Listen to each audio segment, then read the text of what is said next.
Bienvenue à nouveau. Nous recevons aujourd'hui Zhang Shueqin, animateur très populaire de l'émission Histoire prédictive. Merci donc de revenir dans l'émission. Merci Vlad. Et vous nous rejoignez aujourd'hui depuis Los Angeles. Je voulais vous demander comment vous voyez l'évolution de la situation aux États-Unis. Car il semble que de plus en plus d'Américains pensent que le pays va dans la mauvaise direction. C'est en tout cas ce que montrent les sondages. Et cela est largement dû à la stagnation des salaires, à la montée de l'oligarchie, aux inégalités économiques, aux problèmes sociaux, au déclin de la confiance à la fois dans les médias et dans le gouvernement, ainsi qu'à la réduction des libertés.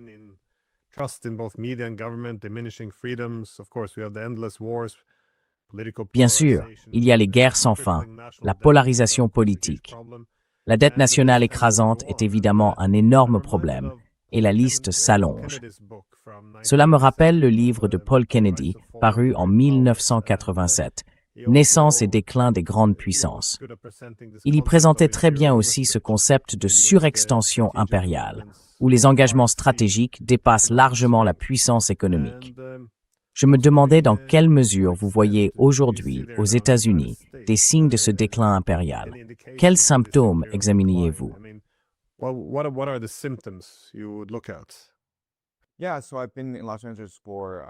Oui, donc ça fait 4 jours que je suis à Los Angeles. C'est en fait la première fois que je viens à Los Angeles et j'ai été invité par l'émission de Theo Von. J'ai donc fait un podcast avec Theo Von et il a été très généreux, il a payé mon voyage et m'a logé dans un très bel hôtel. Je vais donc vous faire part de quelques impressions sur Los Angeles, puis j'expliquerai quels sont les signes du déclin impérial. La première chose qui m'a frappé, c'est que je séjourne dans un hôtel de luxe 5 étoiles. Theo Von a été très généreux avec moi. Et le matin, je suis allé me promener dans le quartier de West Hollywood. West Hollywood est l'un des quartiers les plus prospères, non seulement de Los Angeles, mais aussi des États-Unis.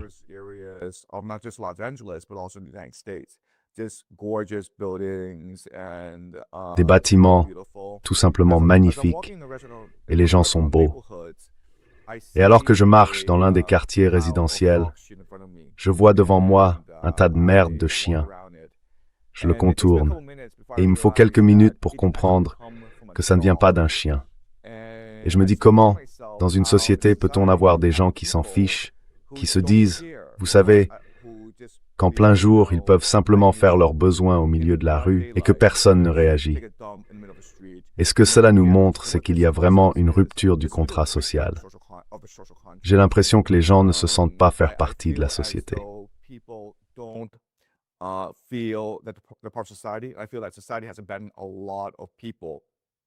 J'ai le sentiment que la société a abandonné beaucoup de gens.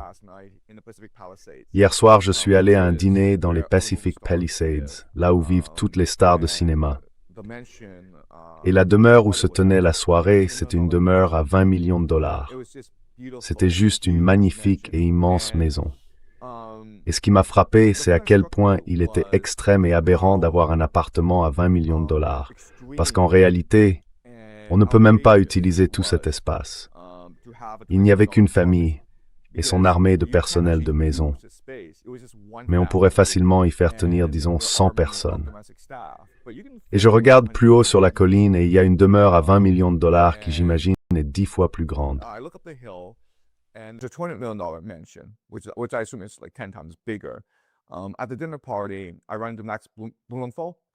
Lors d'un dîner, je tombe sur Max Blumenthal. On est assis ensemble et on se plaint du luxe exorbitant de Pacific Palisades. Alors on décide d'aller à Skid Row pour comparer.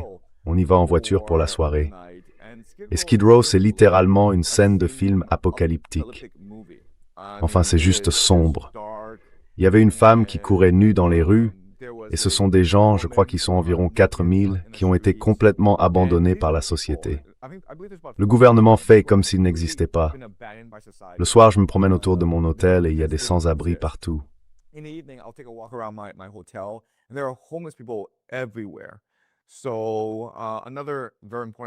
Un autre signe très important du déclin impérial, c'est tout simplement l'inégalité et la décadence morale.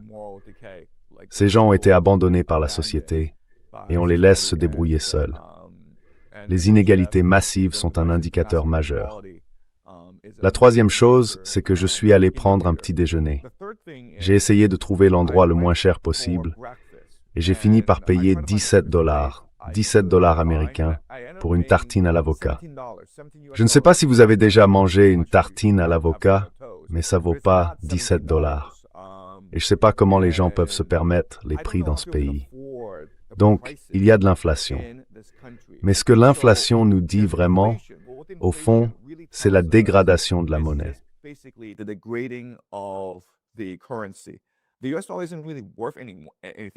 Le dollar américain ne vaut plus vraiment grand-chose parce qu'ils ont imprimé des milliers de milliards ces 10 dernières années.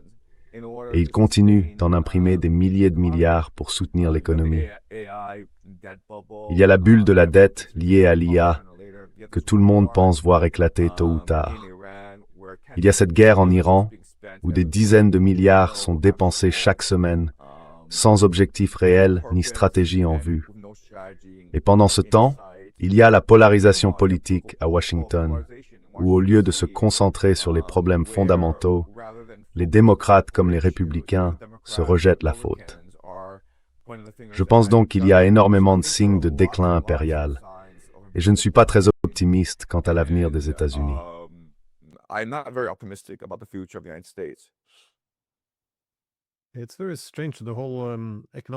C'est très étrange, toute la philosophie économique qu'ils ont aujourd'hui.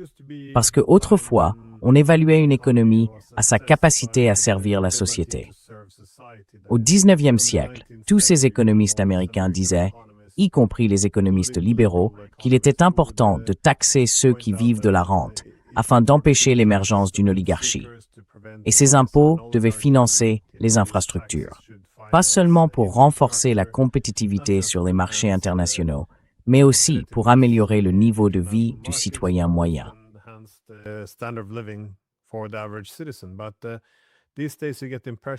Mais aujourd'hui, on a l'impression que je me souviens d'un article paru dans les années 90. Il disait, il y a une solution à toutes ces vies américaines qui se meurent. Il suffit que vous déménagiez tous. Si vous ne pouvez pas vous adapter, alors adaptez-vous ou mourrez. Donc, comme vous le disiez, toutes ces personnes qui ont été laissées pour compte et pour lesquelles il n'y a plus de place dans l'économie sont essentiellement ignorées par l'État. On fait comme si elles n'existaient plus. Mais cela peut créer un état d'esprit révolutionnaire si une part importante de la population ne croit plus avoir intérêt à préserver le statu quo. On est alors prêt à mettre des bâtons dans les roues du système.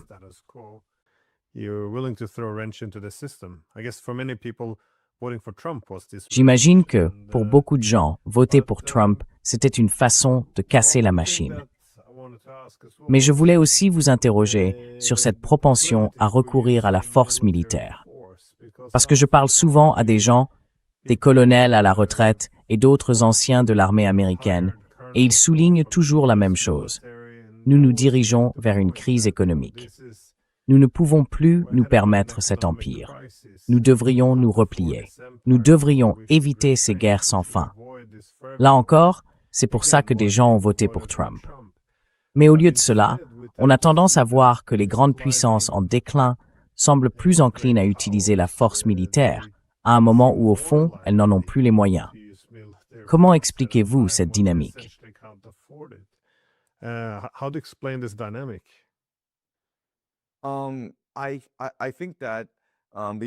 Je pense que le recours à la force militaire n'est qu'un signe de plus du déclin impérial.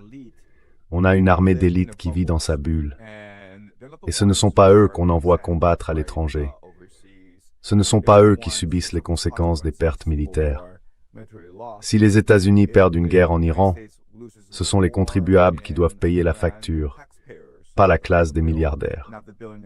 Je pense donc à cette situation absurde, où les élites vivent dans leurs manoirs, leurs forteresses de Pacific Palisades. Elles organisent de fabuleux dîners et ne connaissent qu'elles-mêmes. Elles vivent dans une bulle et sont déterminées à préserver leur arrogance impériale. Elles veulent conserver leur niveau de vie. Elles veulent gagner davantage d'argent pour elles-mêmes. et elles veulent sacrifier toute la société. Elles veulent consumer la société pour préserver leurs privilèges impériaux.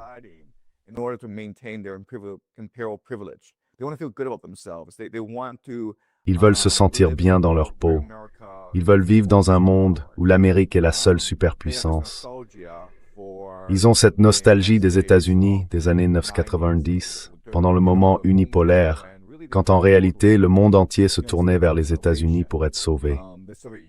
L'Union soviétique s'était effondrée, et les États-Unis étaient considérés comme une force fondamentale au service du bien dans le monde. Et ces gens-là, l'élite, sont restés bloqués dans ce monde. Pendant ce temps, la société américaine a décliné et est devenue bien plus corrompue à cause de l'avidité démesurée de la classe des milliardaires. Donc même si nous, de l'extérieur, nous voyons cela comme une folie, même si nous pensons que les États-Unis ne peuvent absolument pas vaincre l'Iran dans une guerre, et que cela provoquera des turbulences économiques, non seulement aux États-Unis, mais dans le monde entier, l'élite, elle, vit dans une réalité tsepeg.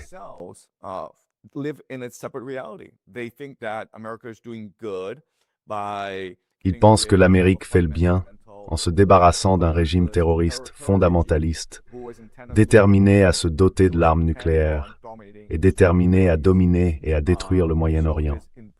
Donc c'est important, c'est une bonne chose que l'Iran soit détruit. Ils croient aussi que la guerre se déroule bien pour les États-Unis, qu'elle paralyse l'économie iranienne. La direction est en plein désarroi, et d'un jour à l'autre, les Iraniens vont. Alors, ce que Donald Trump a dit, c'est « Nous gagnons la guerre. Ce n'est pas notre faute si les Iraniens ne reconnaissent pas qu'ils sont en train de perdre. » Ce sont donc pour l'essentiel des milliardaires de la génération des baby-boomers. Ils vivent simplement dans leur réalité à part, complètement déconnectés de la nôtre.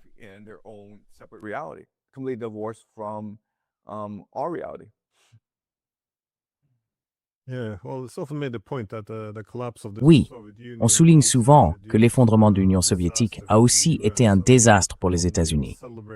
Là encore, on a célébré la défaite de l'adversaire. Mais ce qu'on oublie souvent, c'est que cet adversaire faisait contrepoids aux États-Unis.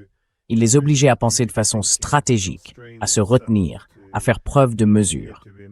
Après cela, en substance, la stratégie des États-Unis, leur stratégie hégémonique, a été d'être partout.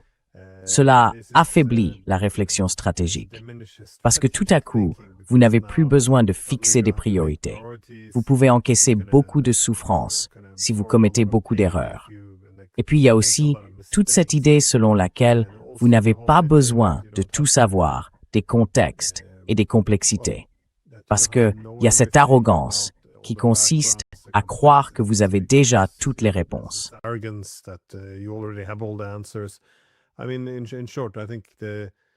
Je veux dire, en bref, je pense que les États-Unis, oui, toute cette extension impériale, le fait d'avoir des obligations partout sur la planète, dans chaque coin du monde, et que les États-Unis doivent avoir le dernier mot, cela allait inévitablement épuiser les États-Unis. Beaucoup de gens l'avaient pourtant averti dans les années 90. Ils allaient s'épuiser. Toutes les ressources du centre seraient siphonnées vers la périphérie pour faire fonctionner un empire. C'est largement de cela que vous parlez, non? C'est-à-dire que toutes les infrastructures, toute la pauvreté qui augmente, tout cet argent qui pourrait être dépensé pour la population part à l'étranger pour faire fonctionner un empire. Oui.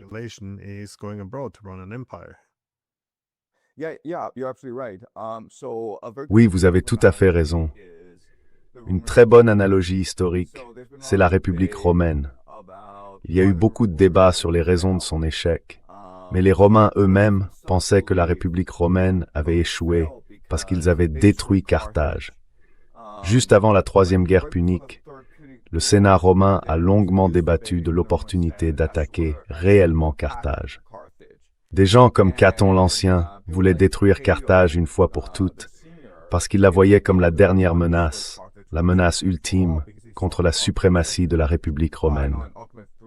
Mais d'autres mettaient en garde. Écoutez, nous avons besoin d'un ennemi pour nous équilibrer.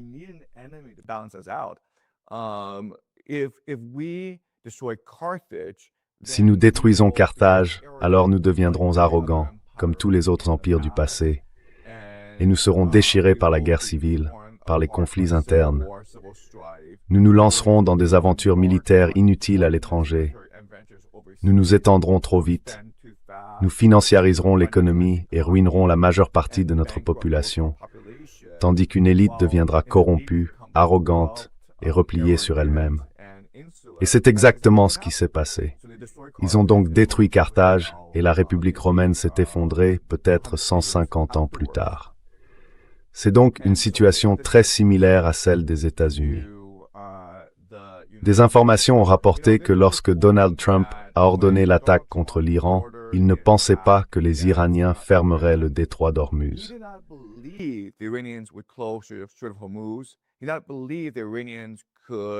ne croyait pas que les Iraniens puissent rester soudés. Il ne croyait pas que les Iraniens s'en prendraient aux infrastructures énergétiques du Conseil de coopération du Golfe. Il ne croyait à rien de tout ça. En fait, il n'avait pas de plan B. Il n'avait pas prévu de poursuivre la guerre au-delà de 4 semaines. Il pensait que les bombardements aériens, la décapitation du régime suffiraient. Et ça, ce sont des informations qui viennent de la Maison-Blanche de Trump. Tout le monde se dit, ça n'a aucun sens. Ils ne peuvent pas être aussi stupides. Pas à ce point stupides, mais à ce point arrogants, oui. Rappelez-vous, ce n'est pas seulement l'effondrement de l'Union soviétique qui a nourri l'arrogance des Américains.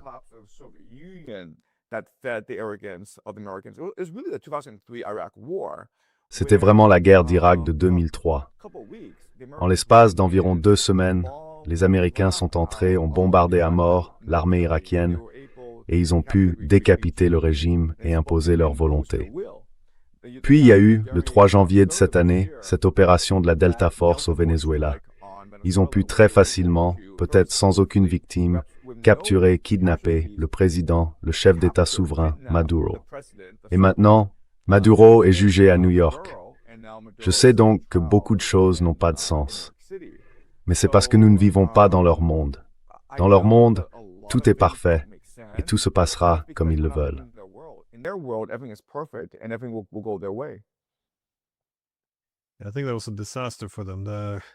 Je pense que ça a été un désastre pour eux. Encore une fois, ce succès, si l'on peut dire, au Venezuela, ils ne seraient probablement pas entrés en Iran, armes au poing et plein d'optimisme s'ils n'avaient pas été précédés par cette victoire. Mais là encore, beaucoup d'Américains ont bien reconnu qu'il y avait des signes de surextension impériale. Du moins, je suppose que c'est en partie pour cela que beaucoup de gens ont voté pour Trump. Autrement dit, tout le principe de « l'Amérique d'abord » peut s'interpréter ainsi. Si nous sommes en situation de surextension impériale, si nos engagements à travers le monde dépassent désormais nos capacités économiques, alors quelle serait la solution? Il faudrait abandonner certains de ces engagements internationaux. C'est essentiellement ainsi que le slogan « l'Amérique d'abord » avait été présenté au départ, me semble-t-il. Autrement dit, mettons simplement ce pays en premier. Et vous savez, nous ne pouvons pas protéger les Européens.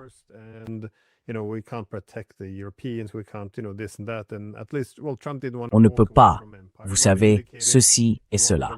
Et au moins, bon, Trump ne voulait pas renoncer à l'Empire, mais il a indiqué qu'il voulait un retour sur investissement. Autrement dit, toute l'Europe, ses États satellites, devraient au moins le payer pour le privilège d'être protégés. Mais visiblement, ça ne s'est pas passé comme ça. Je veux dire, il a davantage de guerres maintenant. Au départ, il était censé réduire les coûts avec Musk, puis ça aussi, c'est un peu passé à la trappe. Comment expliquez-vous, au fond, ce qui est arrivé à America First? Parce que je pensais qu'il avait soulevé un bon point pendant sa campagne. Il avait identifié le mal qu'est la surexpansion impériale. Je me suis dit, bon, qu'est-ce qu'ils doivent faire? Ils doivent réduire l'Empire, rétablir une certaine discipline budgétaire et se défaire d'une partie de leurs engagements internationaux. À votre avis, qu'est-ce qui a mal tourné?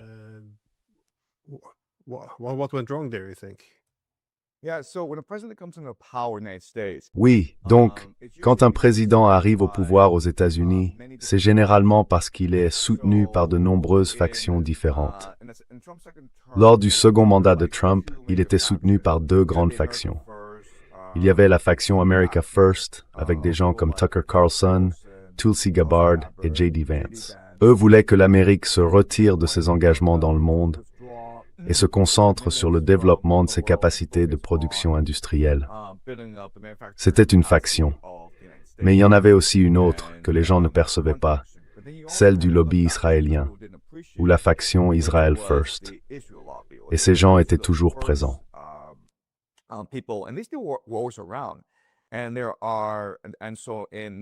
Et donc, dans cette administration, ils sont représentés par des gens comme Peter Hegseth, Michael Waltz, qui a d'abord été conseiller à la sécurité nationale et qui est maintenant ambassadeur auprès de l'ONU. Et puis il y a des gens comme Howard Lutnick, Jared Kushner. Et les gens n'ont pas vraiment mesuré l'influence d'Israël dans l'administration Trump. Ce qui est intéressant, c'est que, si l'on revient au premier mandat, la présence du lobby Israël d'abord était toujours là. Rappelez-vous, pendant son premier mandat, même si la politique étrangère était chaotique, Trump a déclaré une guerre commerciale à la Chine et il essayait de retirer les troupes de Syrie.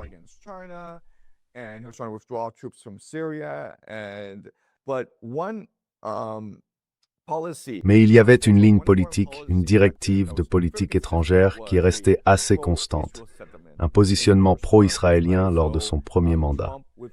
Trump s'est donc retiré immédiatement du JCPOA. Il a en substance détruit l'accord sur le nucléaire iranien. Ensuite, il a déplacé l'ambassade américaine de Tel Aviv à Jérusalem. C'est quelque chose qu'Israël demandait depuis des décennies et qu'aucune administration américaine n'avait accepté parce qu'elle savait à quel point ce serait politiquement explosif. Mais Trump l'a fait. Trump a promu les accords d'Abraham. Trump a également reconnu le contrôle d'Israël sur le plateau du Golan.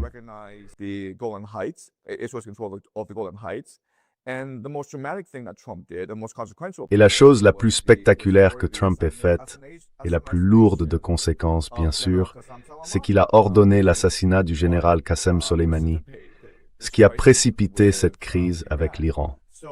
Donc durant son premier mandat, il était très clairement Israël d'abord. Et ce qui est intéressant, c'est que lorsqu'il a perdu le pouvoir, les gens autour de lui qui sont restés loyaux, les plus loyaux, étaient en réalité des partisans du Israël d'abord. Cela incluait des gens comme Sheldon et Miriam Adelson. Sheldon Adelson était le plus grand soutien financier de Trump, aussi bien en 2016 qu'en 2020. Des gens comme Sean Hannity, cet animateur d'information de Fox TV qui est très proche de Trump. Je crois qu'ils se parlent au téléphone tous les jours.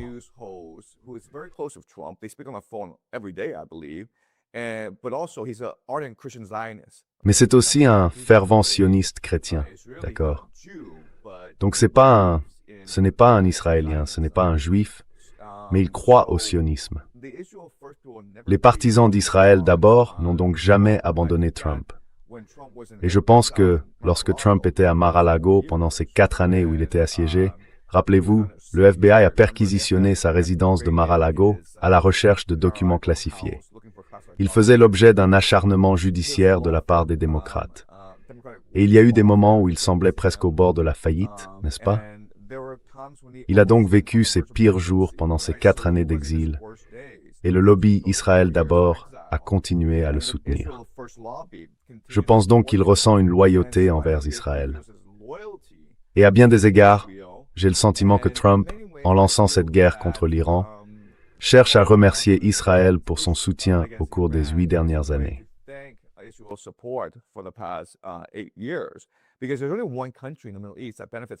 Parce qu'il n'y a qu'un seul pays au Moyen-Orient qui tire profit de tout ça, et c'est Israël. Les États-Unis n'en tirent aucun bénéfice.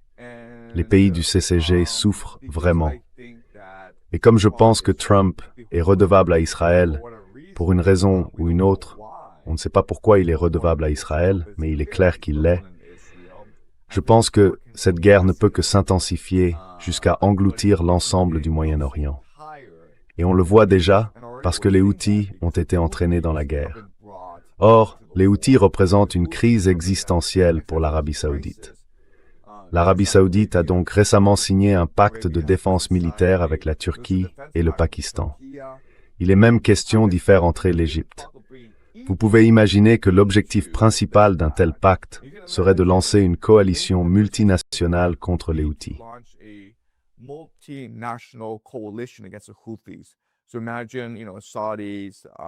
Imaginez donc les Saoudiens, alliés aux Égyptiens, aux Pakistanais et aux Turcs, lancer une agression contre les Houthis. Cela ne pourrait se terminer que par un désastre. Les Houthis sont très fortement retranchés dans les montagnes. Ils sont soutenus par les Iraniens. Ils ont accès à des drones et à des missiles balistiques. Et il leur est très facile de détruire les infrastructures énergétiques de l'Arabie saoudite. C'est déjà ce qui se passe. Donc encore une fois, c'est le chaos et les turbulences au Moyen-Orient. Et encore une fois, le seul pays qui semble en tirer profit, c'est Israël. Nous devons donc imaginer qu'Israël, pour une raison ou une autre, a une emprise sur Donald Trump. Une emprise telle que Donald Trump est prêt à abandonner ses alliés. Tucker Carlson, vous savez, MTG, Joe Kent, ces gens-là, Thomas Massie. Et maintenant, il est complètement acquis à Israël.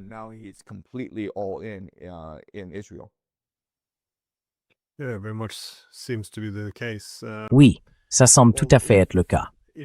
Eh bien, s'il parvient à faire combattre ces États arabes dans ces guerres, ce serait, je suppose, une réussite du point de vue de la réduction des engagements mondiaux des États-Unis. Autrement dit, il s'attendrait à ce que les États-Unis transfèrent les charges sur leurs alliés, à ce qu'ils supportent le poids. C'est très différent de ce qu'on a vu après la Seconde Guerre mondiale, lorsque les États-Unis assuraient la sécurité de tous les autres États. Ils avaient conclu des accords commerciaux généreux avec les États en première ligne. Et maintenant, en substance, ils doivent amener leurs alliés à prendre leur part du fardeau. En Europe, on voit essentiellement la même tentative d'externaliser à nouveau la guerre en Ukraine aux Européens. Je remarque que Trump parle de mettre fin à la guerre, mais en même temps, il utilise cette guerre pour pousser les Européens à s'armer jusqu'aux dents.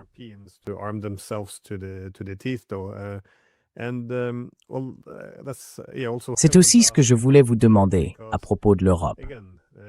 Car encore une fois, ce continent s'est détruit lui-même lors de 2 guerres mondiales. On peut dire qu'il a prolongé son existence en s'attachant aux États-Unis, certes comme partenaire subalterne. Mais cela a aussi, bien sûr, enfermé les Européens dans une très forte dépendance stratégique. Au cours des dernières décennies, l'objectif a manifestement été de s'élever grâce à ce pouvoir de négociation collectif afin d'atteindre une forme d'égalité avec les États-Unis. Je pense que ces 20 dernières années, toute possibilité d'y parvenir s'est évanouie. Mais nous assistons à une période historique très intéressante.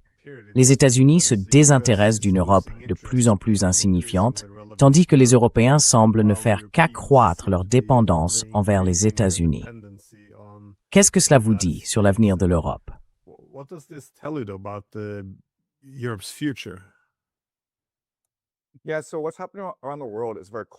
Oui, ce qui se passe dans le monde correspond à un schéma très courant de déclin impérial.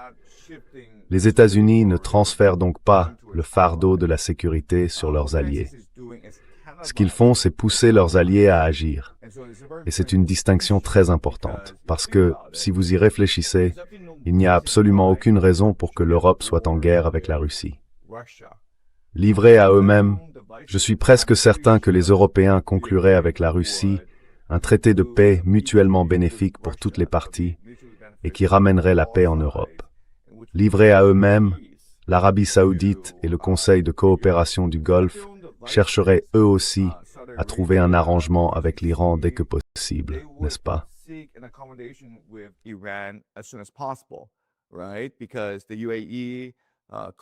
Parce que les Émirats arabes unis, le Koweït, l'Iran et le Qatar ne peuvent pas se permettre que le détroit d'Ormuz reste fermé beaucoup plus longtemps.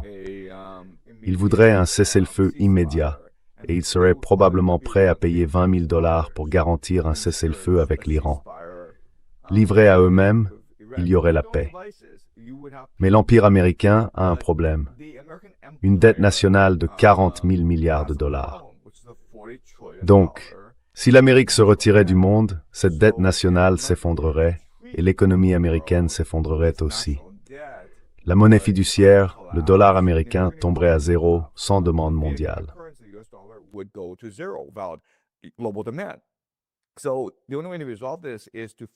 Donc, la seule façon de résoudre ce problème, c'est de forcer les Européens, le CCG, les Japonais, les Sud-Coréens, ces soi-disant alliés des États-Unis, à continuer de subventionner l'économie américaine en continuant d'acheter de la dette américaine. Et le meilleur moyen d'y parvenir, c'est de les pousser au conflit avec leurs voisins. Le Japon contre la Chine, l'Europe contre la Russie, le CCG et Israël contre l'Iran. Et vous leur vendez des armes trop chères, redondantes, et qui ne sont pas très utiles. C'est ainsi qu'on peut continuer à avoir de l'argent facile ou à continuer de financer la dette nationale des États-Unis. Il y a un article qui parle de pays du CCG, je crois qu'il s'agissait d'Oman et du Koweït, qui ont acheté 5000 missiles Patriot aux États-Unis.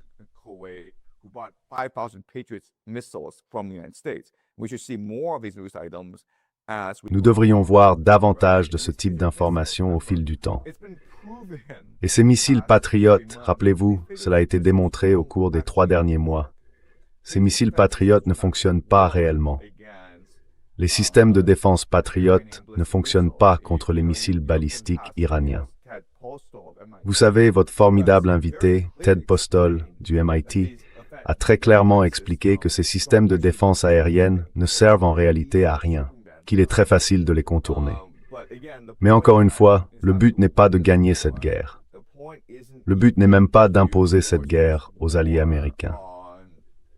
Le but est de dépouiller les alliés américains en les forçant à acheter des systèmes de défense américains redondants et inutiles.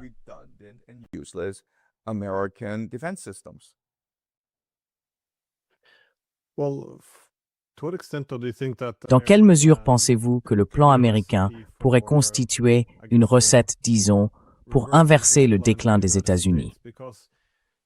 Parce que si je me projette dans l'avenir des États-Unis par rapport à l'Europe, j'aimerais voir ce qui a fait leur succès au départ. Et, eh bien, lesquelles de ces variables sont encore présentes? Il semble toutefois que les États-Unis aient davantage de ressources sur lesquelles s'appuyer que les Européens aujourd'hui. Avec, vous savez, ces économies en désindustrialisation, le manque de cohésion entre les différents États.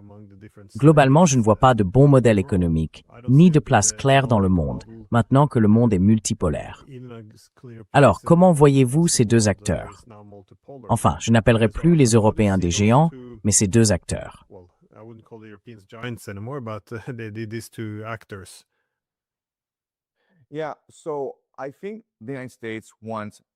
Oui, donc je pense que les États-Unis veulent que les Européens aillent combattre les Russes.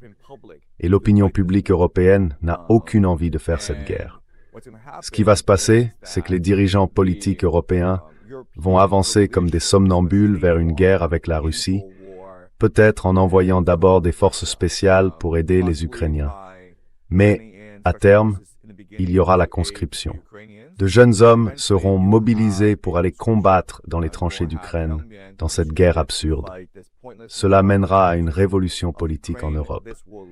Et la réalité, c'est que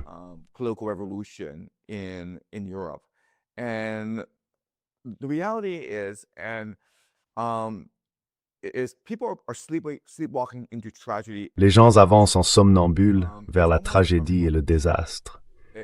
C'est presque comme s'ils étaient télécommandés. C'est presque comme le système politique zombie qu'ils ont aujourd'hui en Europe. Et ils font ça non pas parce qu'ils détestent la Russie. Ils ne le font pas parce que les Américains les y obligent. Ils le font parce que c'est la voie de la moindre résistance. Parce qu'il leur est trop difficile, sur le plan conceptuel, mental et psychologique, de chercher un accommodement avec la Russie. Dans leur esprit, ils croient que la Russie est la voie vers Satan et qu'ils doivent vaincre la Russie. Donc c'est un manque d'imagination, un manque de volonté politique, et maintenant, tout simplement, un manque d'énergie. La réalité, c'est que les Européens sont contrôlés par ces bureaucrates qui attendent avec impatience leurs énormes retraites et qui passent la majeure partie de leur journée, de leur temps, à planifier leurs vacances. Alors l'Europe n'est plus aujourd'hui qu'une bureaucratie ossifiée. Ils avancent en somnambule vers le désastre, et il n'y a aucun moyen de l'éviter.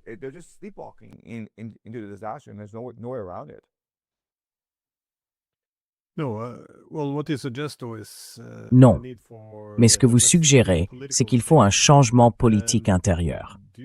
Vous le voyez ainsi? Parce que je peux interpréter les événements actuels de deux façons. D'un côté, on voit les dirigeants politiques s'affaiblir considérablement.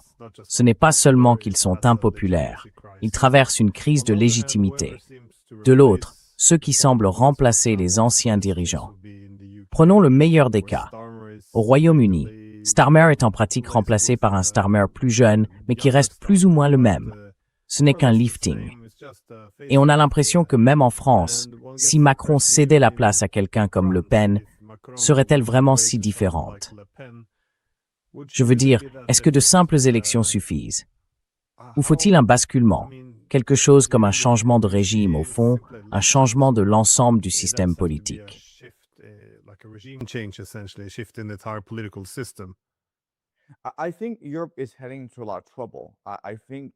Je pense que l'Europe va connaître beaucoup de problèmes.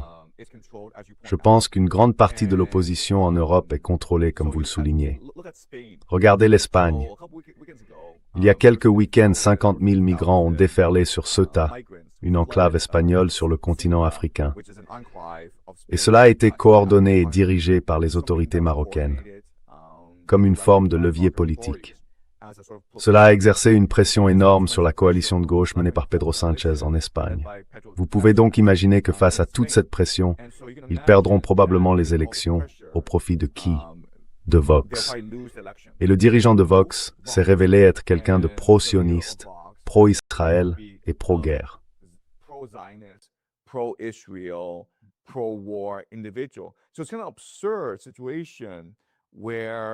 C'est donc une situation assez absurde. Si vous vous opposez à l'Empire américain, ils financeront des groupes d'opposition. Ensuite, ils utiliseront toutes leurs ressources pour saper votre crédibilité et exercer une pression énorme sur votre population. L'Empire dispose donc encore de nombreux outils pour imposer sa volonté aux populations européennes. Et je pense que, pour les Européens, les 10 prochaines années les verront contraints d'exécuter les volontés de l'Empire américain et des forces sionistes. Ce n'est pas un avenir très optimiste pour les Européens. La réalité, c'est que nous avons une société en déclin, et les États-Unis comme l'Europe sont très clairement des sociétés en déclin. Il est impossible d'arrêter ce déclin. La seule question est de savoir à quelle vitesse elles mourront.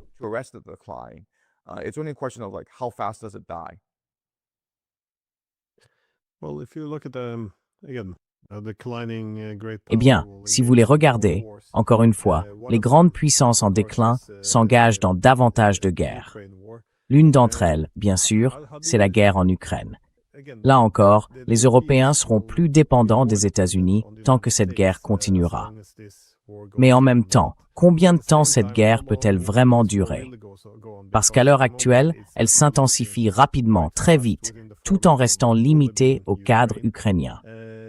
Si, encore une fois, dans quelques mois, l'Ukraine commence à s'effondrer, et je ne dis pas que cela arriverait cet hiver 2026, on verra néanmoins d'énormes problèmes sur la ligne de front, notamment la question des effectifs. De toute évidence, ils n'ont plus de défense aérienne. Et les Russes ont décidé de riposter fortement aux escalades de l'OTAN et de l'Ukraine, en pilonnant véritablement les villes ukrainiennes, et même en imposant un blocus naval sur toute sa côte de la mer Noire.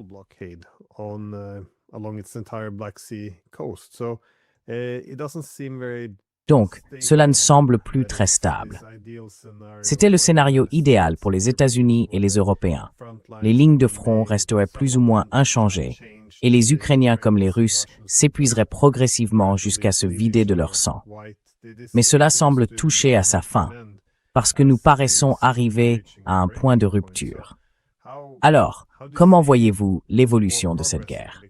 Car il semble encore trop tôt pour que les Européens envoient leur propre population.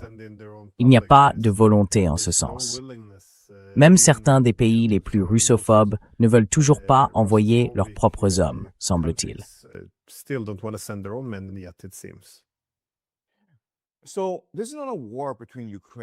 Donc ce n'est pas une guerre entre l'Ukraine et la Russie. Si c'était une guerre entre l'Ukraine et la Russie, elle n'aurait même pas commencé. Zelensky aurait signé un traité avec la Russie dès le premier jour pour éviter le conflit. C'est clairement une guerre entre l'OTAN et la Russie. Zelensky est clairement un acteur payé. C'est littéralement un acteur payé. Il sert de relais à l'OTAN. Et vous avez effectivement raison sur un point. Sur la ligne de front ukrainienne, ils sont épuisés. Ils n'ont plus assez d'hommes. Ils sont très corrompus. Le moral est très bas. Mais tant qu'ils continueront à recevoir le soutien de l'OTAN, cette guerre peut s'éterniser longtemps.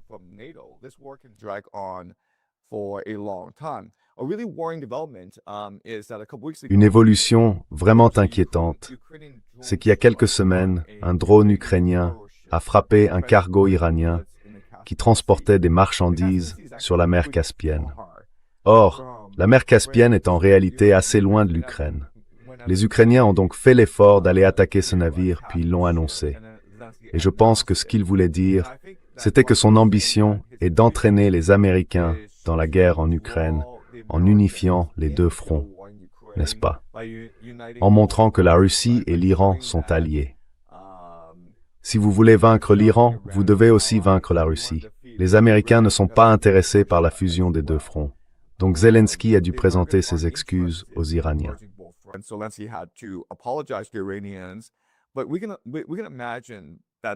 Mais on peut imaginer que ce genre de position va perdurer parce que l'OTAN est désespérée à l'idée de contraindre les Américains à soutenir cette guerre en Ukraine. Et donc je pense que ces frappes dans la mer Caspienne, cette frappe contre les intérêts iraniens, vont continuer. Je ne pense donc pas que cette guerre va prendre fin. Je pense qu'il est bien plus probable que cette guerre en Ukraine se mêle à la guerre en Iran. Et cette contagion, cet effet domino, continuera de se propager. Une autre zone de tension, un autre point d'embrasement dans le monde, c'est la mer de Chine méridionale. Taïwan sera donc toujours un point d'embrasement entre le Japon et la Chine. Et je pense que la Corée du Nord pourrait entrer sur le champ de bataille tôt ou tard.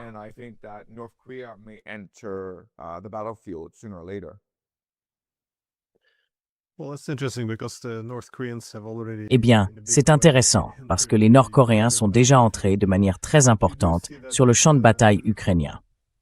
Mais on voit bien que ces trois puissances, la Russie, la Chine et l'Iran, représentent les trois principales puissances dans la partie occidentale de l'Eurasie, sa partie orientale et sa partie méridionale. Ce sont donc les trois principaux rivaux des États-Unis. Dans une certaine mesure, on voit que les Russes et l'Iran se rapprochent beaucoup. Mais jusqu'à quel point pensez-vous que les Chinois pourraient s'impliquer dans la guerre avec l'Iran ou dans la guerre en Ukraine? Ou jusqu'à quel point sont-ils déjà impliqués?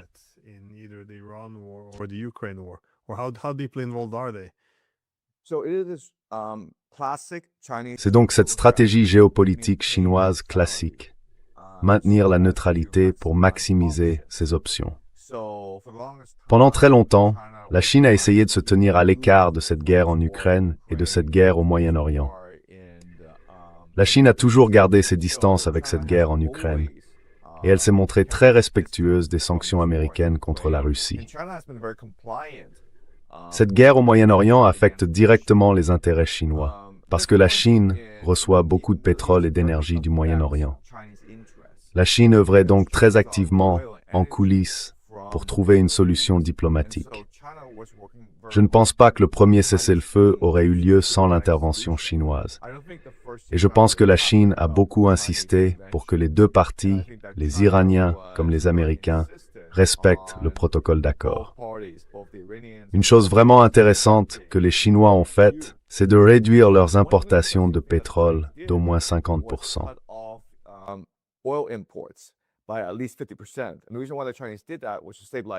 Et si les Chinois ont fait ça, c'était pour stabiliser les prix du pétrole, pour donner à Trump une incitation politique à rechercher la paix avec les Iraniens le plus vite possible. Les Chinois ont donc beaucoup fait pour essayer de mettre fin à la guerre en Iran au plus tôt. Mais les Américains, eux, aggravent les tensions avec la Chine en imposant de nouveaux droits de douane, en sanctionnant de nombreuses entreprises chinoises et en encourageant le réarmement du Japon. En ce moment, il y a un quad en Asie de l'Est, le Japon, l'Inde, les Philippines et l'Australie. On peut imaginer que les États-Unis tirent beaucoup de ficelles en coulisses. Donc, même si la Chine cherche à parvenir à un arrangement avec les États-Unis semblent déterminés à étrangler la Chine.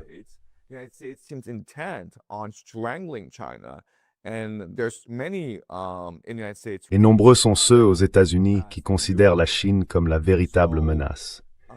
Lorsqu'un empire est en déclin, il avance comme un somnambule vers le désastre. En réalité, la Chine n'a aucune raison d'aider l'Iran et la Russie, mais les États-Unis lui donnent de nombreuses raisons de le faire.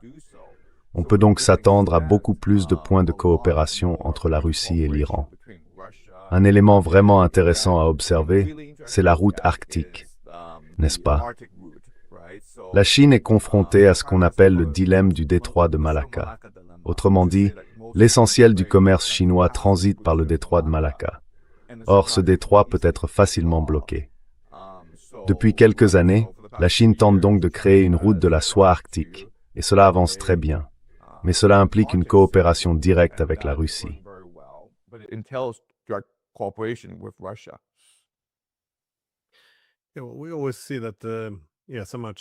On voit toujours que d'une manière ou d'une autre, la Chine est impliquée dans tous ces conflits. Par exemple, quand le général Keith Kellogg expliquait pourquoi ce serait une si bonne idée de mener cette guerre contre la Russie, il disait que nous utilisons les Ukrainiens pour éliminer la Russie de l'échiquier des grands rivaux, et que cela nous permettrait de nous concentrer sur la Chine.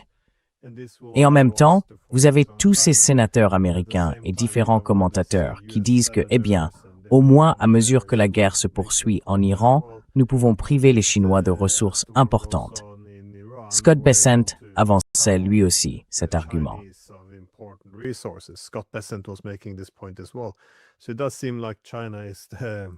Donc, on a bien l'impression que la Chine est encore une fois la cible ultime ici. Je voulais donc vous interroger sur l'état d'esprit en Chine. Car si les Chinois comprennent qu'un objectif majeur de l'affaiblissement de la Russie ou de la coupure de ressources essentielles venant d'Iran est de nuire à la Chine, comment voyez-vous la Chine se préparer à l'éventualité d'un conflit avec les États-Unis? Ou quelles pourraient être les voies possibles dans ce scénario? Parce qu'on peut déjà voir une possible troisième guerre mondiale se déclencher au Moyen-Orient. On peut voir qu'elle pourrait peut-être commencer en Europe autour de cette guerre avec la Russie. Mais voyez-vous aussi une voie possible en Asie?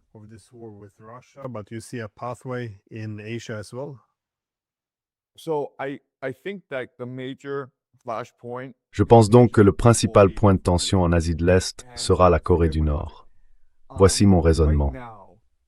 Aujourd'hui, la Chine veut se réunifier avec Taïwan. C'est son principal objectif politique. Mais la Chine ne veut pas reprendre Taïwan par la force. Ce serait un désastre, et cela finirait mal. La Chine veut créer des leviers économiques et politiques pour parvenir à une réunification avec Taïwan. La dirigeante de l'opposition taïwanaise, une femme nommée Cheng Li-woon, s'est rendue en Chine il y a quelques mois. Elle a été reçue par le président Xi Jinping. Elle est très favorable à la réunification et elle remportera probablement les prochaines élections générales à Taïwan. La Chine estime donc qu'avec le temps, Taïwan et la Chine se réunifieraient pacifiquement. Et ce serait, à n'en pas douter, le grand triomphe politique du Parti communiste.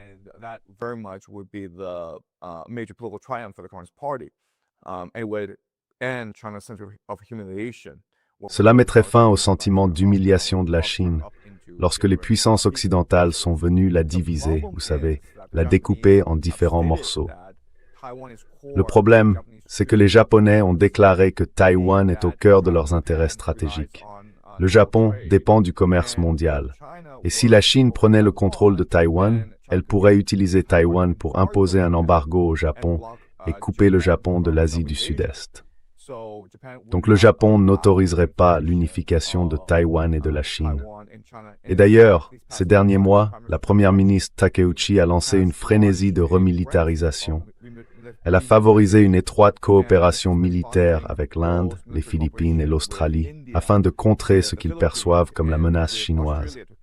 Or, la stratégie géopolitique chinoise consiste à essayer d'éviter une guerre ouverte.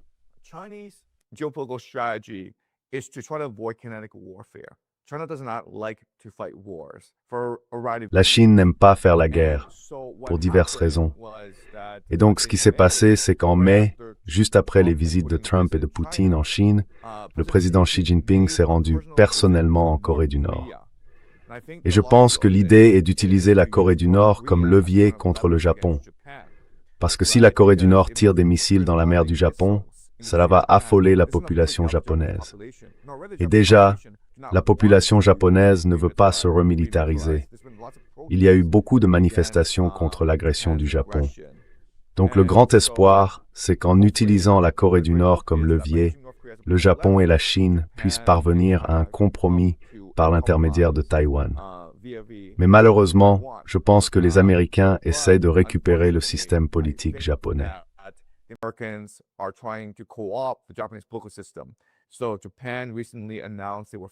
Le Japon a récemment annoncé qu'il allait créer une CIA, qui serait bien sûr calquée sur la CIA américaine. On peut aussi imaginer que tôt ou tard, le Japon créera un FBI, une NSA. En gros, il mettra en place au Japon l'infrastructure de l'État profond américain afin que les États-Unis puissent imposer leur volonté par l'intermédiaire de ces agences de renseignement au Japon. Les États-Unis cherchent donc à vassaliser le Japon et à l'utiliser comme un pion dans ce grand jeu contre la Chine. Je pense donc que c'est ainsi que la situation géopolitique va évoluer en Asie de l'Est. Les Chinois le comprennent, ils sont très patients et pensent de manière stratégique sur le long terme. Et si la Chine faisait entrer la Corée du Nord dans l'équation, le Japon ne pourrait pas faire grand-chose face à la Corée du Nord.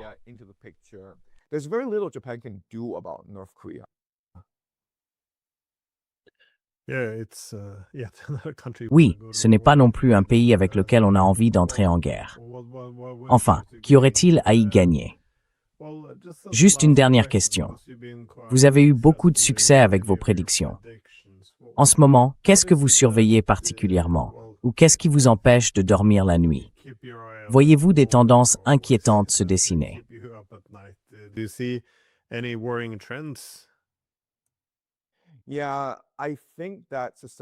Oui, je pense que la société est bien plus instable qu'on ne le croit. On se concentre donc sur la situation géopolitique, mais ces sociétés sont des poudrières. Que vous alliez en Angleterre, en France, en Allemagne ou en Espagne, la population est vraiment mécontente de la façon dont les choses vont. Je suis à Los Angeles et c'est ma première fois aux États-Unis depuis 2 ans. Les signes d'un déclin sans précédent sont partout. Et je n'arrive pas à croire que les Américains acceptent des prix alimentaires aussi exorbitants. D'ailleurs, je ne sais pas si vous avez eu l'occasion de venir récemment aux États-Unis. La nourriture y est un pur poison. Je suis ici depuis 4 jours, et chaque jour j'ai eu la diarrhée. Et je paye très cher cette nourriture. Je veille à aller dans de bons restaurants.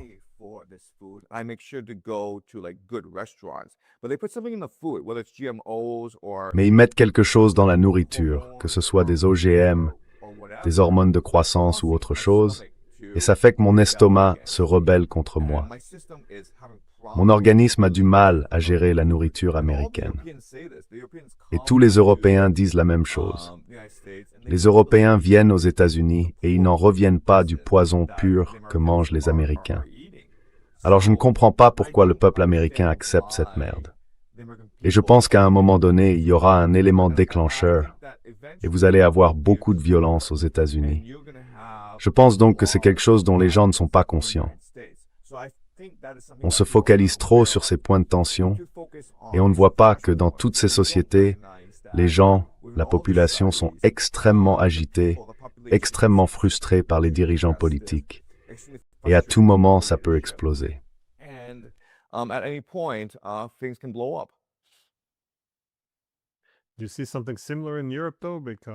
Vous voyez quelque chose de similaire en Europe, cela dit? Parce que là encore, j'imagine que la Grande-Bretagne paraît très stable. En France, de temps en temps, on a des généraux qui prédisent une guerre civile. Et bien sûr en Allemagne aussi. J'imagine que la culture politique devient un peu sombre.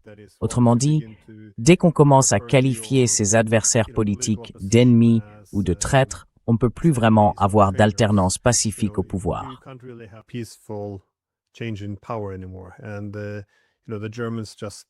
Et les Allemands viennent tout juste.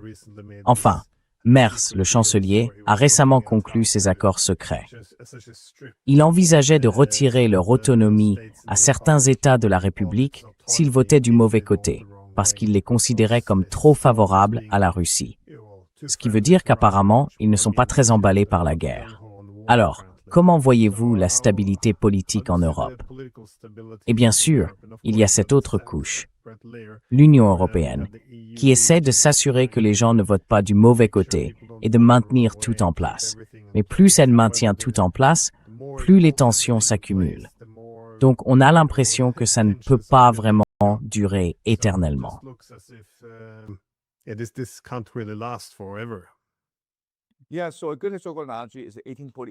Oui, une bonne analogie historique. Ce sont les révolutions de 1848 en Europe. Si vous remontez à 1840, la situation est très semblable à celle de l'Europe aujourd'hui. Il y a un malaise économique, beaucoup d'inégalités, beaucoup de corruption, une élite distante. Mais l'Europe est en paix et la population semble ne pas être satisfaite, mais ne pas vouloir se révolter. Pourtant, quelques années plus tard, à cause du changement climatique, à cause des conditions météorologiques, une famine frappe toute l'Europe.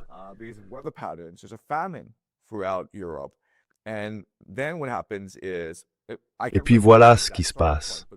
Je ne me souviens plus du point de départ exact, mais dans un pays, il y a un soulèvement populaire, et dès le lendemain, toute l'Europe est en flammes. Donc je pense que cette guerre en Iran provoquera des famines dans le monde entier, surtout en Afrique. Elle va faire exploser les prix de l'alimentation aux États-Unis, et je ne sais pas jusqu'où la population américaine peut supporter la douleur. Ces choses-là sont donc impossibles à prévoir, de savoir quand elles se produiront. Mais je pense que tous les ingrédients sont réunis et qu'il ne manque qu'une étincelle. Et cette étincelle pourrait être une inflation massive provoquée par cette guerre en Iran.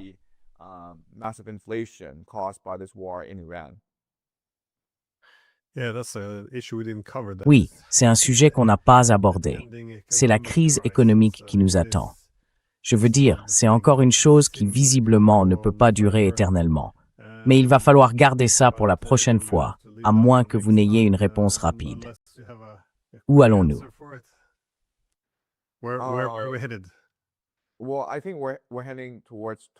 Eh bien, je pense que nous nous dirigeons vers un effondrement financier total. Je pense que l'économie des États-Unis n'est qu'une pyramide de Ponzi. Il y a à la fois la bulle du crédit privé, qui représente environ 2000 milliards de dollars, et la bulle de l'intelligence artificielle, qui se chiffre elle aussi en milliers de milliards de dollars. Et ces bulles ne sont pas viables. Je pense que lorsqu'elles éclateront, toute la violence de la souffrance économique se manifestera.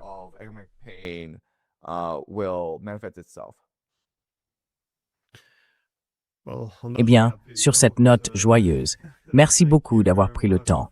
J'apprécie toujours de discuter avec vous. Merci beaucoup.